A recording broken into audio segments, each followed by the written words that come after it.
Welcome to Blizzard Fire. We hope this video helps fire up your solution.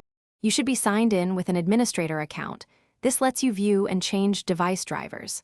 First, click the Start button and type Device Manager into search. That's the quickest option.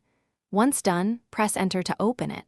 Alternatively, press Windows plus X for the quick menu and choose Device Manager, or press Windows plus R and run devmount.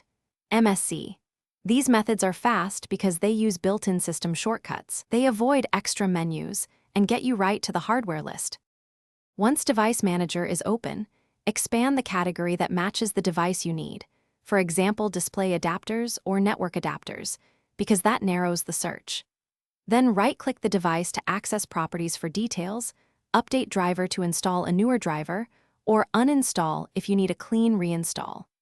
Make sure to use Scan for hardware changes after uninstalling, and toggle View right arrow show hidden devices when something seems missing. This reveals non-present devices, and after you've made changes, close Device Manager and reboot if you updated or reinstalled drivers, because a restart finalizes driver registration.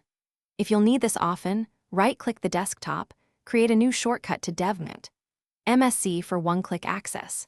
If Device Manager is missing or empty, make sure you have admin rights and run System File Checker with sfc/scano.